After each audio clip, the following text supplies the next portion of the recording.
Hi friends, welcome to my channel. ಇವತ್ತು ಹಲಸಿನಕಾಯಿ chips ಹೇಗೆ ಮಾಡೋದು ಅಂತ ನಿಮ್ಮ ಜೊತೆ ಶೇರ್ ಮಾಡ್ಕೊಳ್ತೀನಿ. ಅದಕ್ಕೂ ಮೊದಲು ಯಾರ್ಯಾರು ನಮ್ಮ ಚಾನಲ್ ಸಬ್ಸ್ಕ್ರೈಬ್ ಮಾಡಲಿಲ್ಲೋ ಪ್ಲೀಸ್ ನಮ್ಮ ಚಾನಲ್ನ ಸಬ್ಸ್ಕ್ರೈಬ್ ಮಾಡಿ ಮತ್ತು ಹೇಗಾಗಿದೆ ಅಂತ ಕಮೆಂಟ್ ಮಾಡಿ. ಹಲಸಿನಕಾಯಿ ಚಿಪ್ಸ್ ಮಾಡಲು ಈ ಥರ ಕಾಯಿ ಇರುವ ಹಲಸಿನಕಾಯಿ ಒಂದು ಹಲಸಿನಕಾಯಿ ತೊಗೊಂಡಿದ್ದು. ಹಣ್ಣಾಗಿರಬಾರ್ದು, ಸ್ವಲ್ಪ ಕಾಯಿ ದೋರ್ಗಾಯಿ ಥರ ಇರಬೇಕು. ಅದರದ್ದು ಸೊಳೆ ಎಲ್ಲ ತೆಗೆದಿದ್ದು, ಈ ಥರ ಅದ್ರದ್ದೊಳಗೆ ಸೊಳೆ ಎಲ್ಲ ತೆಗೆದು ಇದ್ರೊಳಗಿನ ಬೀಜ ಎಲ್ಲ ತೆಕ್ಕೊಂಡಿದ್ದು. ಎಲ್ಲವನ್ನು ಬೀಜ ಎಲ್ಲ ತೆಗೆದಾಗಿದೆ. ಈಗ ಇದನ್ನು ಈ ಥರ ತೆಳು ಸ್ಲೈಸ್ ಆಗಿ ಕಟ್ ಮಾಡ್ಕೋಬೇಕು. ಈ ಥರ ತೆಳು ಇರಬೇಕು, ಸ್ವಲ್ಪ ದಪ್ಪ ಇದ್ದರೆ ಇದು ಒಳಗಡೆ ಬೇಯಲ್ಲಿ ಹಸಿ ಇರುತ್ತೆ. ಮೇಲ್ಗಡೆ ಎಲ್ಲ ಚೆನ್ನಾಗಿ ಬೆಂದಿರುತ್ತೆ, ಒಳಗೆ ಬೆಂದಿರಲ್ಲ. ಎಲ್ಲ ಹಲಸಿನಕಾಯಿ ಈ ಥರ ಕಟ್ ಮಾಡ್ಕೋಬೇಕು. ಈ ಥರ ತೆಳುವಾಗಿ ಸ್ಲೈಸ್ ಥರ ಹಲಸಿನಕಾಯಿಗೆ ಸ್ವಲ್ಪ ಉಪ್ಪು ನೀರು ಮಾಡ್ಕೋಬೇಕು.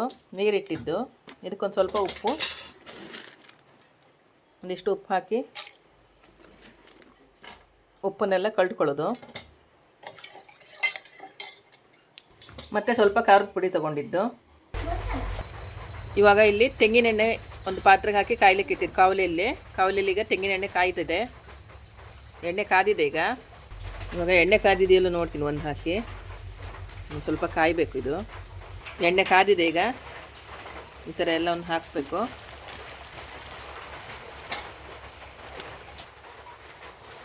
ಕಾವಲಿಗೆ ಎಷ್ಟು ಹಿಡಿಯುತ್ತೆ ಅಷ್ಟು ಹಾಕಿ ಒಂದು 5 ನಿಮಿಷ ಈ ಥರ ಅದು ಬೇಯಲಿಕ್ಕೆ ಬಿಡಬೇಕು. ಮತ್ತು ಆಮೇಲೆ ತಿರ್ಸಾಕೋದು.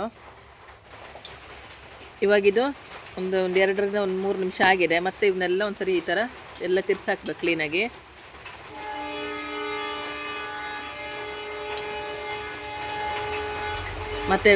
ಮತ್ತೆ ಬೇಯುತ್ತೆ. ಈಗ ತಿರ್ಸಾಕಿದ್ದು ಈ ಥರ ಸ್ವಲ್ಪ ಬೆಂದಿದೆ. ಈಗ ಮುಕ್ಕಾಲು ಭಾಗ ಬೆಂದಿದೆ. ಹಿಂಗೆ ತಿರುವು ಹಾಕಿದಾಗ ಒಂಥರ ಸೌಂಡ್ ಬರುತ್ತೆ. ಇವಾಗ ಇದಕ್ಕೆ ಉಪ್ಪು ನೀರು ಹಾಕಬೇಕು. ಈ ಥರ 2 ಸ್ಪೂನು ಇದಕ್ಕೆ ಉಪ್ಪು ನೀರು ಹಾಕಿದ್ದೆ. ಇಂಚೂರ ಹಾಕಿದಾಗ ಈ ಥರ ಸ್ವಲ್ಪ ಸೌಂಡ್ ಬರುತ್ತೆ ಎಣ್ಣೆ. ಇದೆಲ್ಲ ಕಡೆ ಈ ಥರ ಈಗ ತಿರ್ಸ್ಕೋಬೇಕು. ಎಲ್ಲದಕ್ಕೂ ಎಲ್ಲ ಚಿಪ್ಸಿಗೂ ಹಿಡಿಯುತ್ತೆ ಈ ಥರ ಮಾಡೋದ್ರಿಂದ.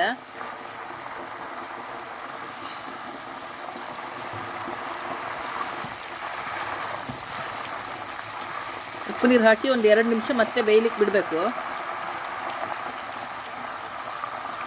ಈ ಥರ ಹಲಸಿನಕಾಯಿ ಸೀಸನ್ನಲ್ಲಿ ಈ ಥರ ಹಲಸಿನಕಾಯಿ ಸಂಡಿಗೆ ಹಲಸಿನಕಾಯಿ ಚಿಪ್ಸ್ ಮಾಡಿಟ್ಕೊಳ್ಳೋದ್ರಿಂದ ಒಂದೂವರೆ ತಿಂಗಳು ಇದು ಏನು ಹಾಳಾಗಲ್ಲ. ನಾವೇ ರೆಡಿ ಮಾಡಿ ಇಟ್ಕೊಳ್ಳೋದ್ರಿಂದ 1.5 ತಿಂಗಳು ಹಾಗೆ ಇಡ್ಬೋದು, ಏನೂ ಹಾಳಾಗಲ್ಲ ಇದು. ಇವಾಗ ಇದು ಬೆಂದಿದೆ. ಉಪ್ಪೆಲ್ಲ ಹಾಕಿದ್ದು ನೋಡಿ, ಸೌಂಡ್ ಹೇಗೆ ಬರುತ್ತೆ. ಬೆಂದಾಗ ಈ ಥರ ಸೌಂಡ್ ಬರುತ್ತದು, ಕ್ರಿಸ್ಪಿ ಅದು ಸೌಂಡ್ ಬರುತ್ತೆ. ಇವಾಗ ಇದು ಬೆಂದಿದೆ. ಇವನ್ನೆಲ್ಲ ಈಗ ತೆಗಿಬೇಕು.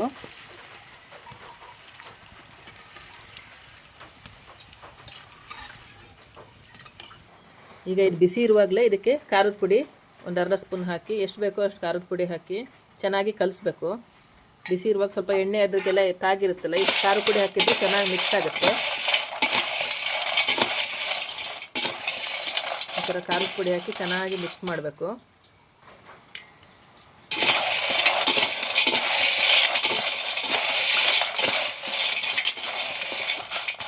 ಎಲ್ಲ ಕಡೆ ಸ್ಪ್ರೆಡ್ ಮಾಡಬೇಕು. ಖಾರದ ಪುಡಿ ಚೆನ್ನಾಗಿ ಬೆಂದಿರುತ್ತೆ.